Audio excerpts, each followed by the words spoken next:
அண்மை செய்தி சென்னை பல்லாவரத்தில் குடிநீரில் கழிவுநீர் கலந்ததாக புகார் எழுந்ததை தொடர்ந்து மேலும் ஒரு பெண் பலியாகியிருக்கிறார். அண்மை செய்தியாக பார்த்து வருகிறோம். சென்னை பல்லாவரத்தில் குடிநீரில் கழிவுநீர் கலந்ததாக புகார் கூறப்பட்டதை தொடர்ந்து மேலும் ஒரு பெண் பலியாகியிருக்கிறார்.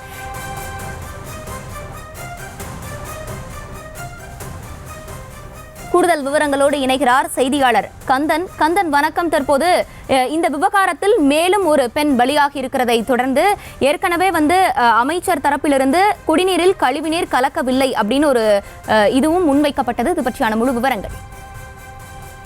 வணக்கம்.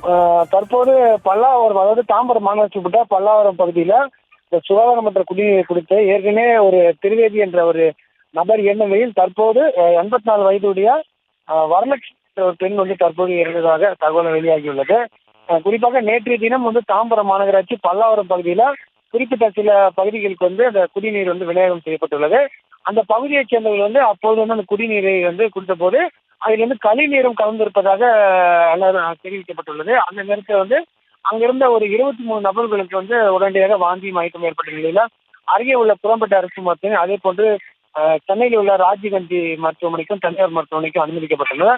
இல்லைங்களே அதில் ஒரு நபர் தற்போது ஏற்கனவே காலையிலே அந்த 54 வயதுடைய திருவேதி என்ற நபர் இருந்தது அறிந்த அமைச்சர் காம்போ அன்பரசன் மற்றும் பல்லாவரம் சட்டமன்ற உறுப்பினர் கருணாநிதி, தாம்பரம் மாநகராட்சி கமிஷனர் பாலச்சந்திரன் உட்பட முக்கியமான அதிகாரிகள் முன்னிலையில அந்த அனுமதிக்கப்பட்ட குறம்பட்ட அரசு மற்றும் நேரடியை பார்வையிட்டனர்.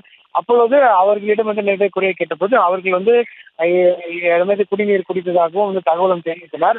அதன் பிறகு அங்கிருந்து நேரடியாக அந்த பகுதிக்கு சென்று ஆய்வு மேற்கொண்ட பிறகு நேரடியாக பத்திரிகைகளை சந்தித்தார். அப்பொழுது அவர் விளக்கம் அளித்தது இது மாதிரி அவர்கள் குடிநீரில் கலக்கவில்லை, அவர்கள் இது மாதிரி மீன் அது போன்று பக்கத்தில் உள்ள கடைகளில் அங்கே உணவு இது மாதிரி அவங்களுக்கு வாந்தி மயக்கம் ஏற்பட்டதாகவும் தகவல் தெரிவித்தது. அங்கிருந்து சென்றார். இந்த நிலையில தற்போது இந்த தகவல் வெளியாகிறது. அதாவது 84 வயதுடைய வரலட்சுமி என்ற நபர் சிகிச்சை என்று இறந்துள்ளார். மேலும் சில நபர்கள் அதாவது முடியாத நிலை இருப்பதாகவும் தகவல் வெளியாகிறது. அடுத்த கட்டமாக அதிகாரிகள் நேரடியாக அந்த பாதிக்கப்பட்ட மருத்துவமனையும் அதே போன்ற அனுமதிக்கு உள்ள நபர்கள் நேரடியாக தற்போது சோதனை நடத்தி வருகின்றார். இன்னும் அடுத்த கட்ட தகவல் இன்னும் சில நேரத்தில் வெளியாகியும் தெரிவிக்கப்பட்டுள்ளது.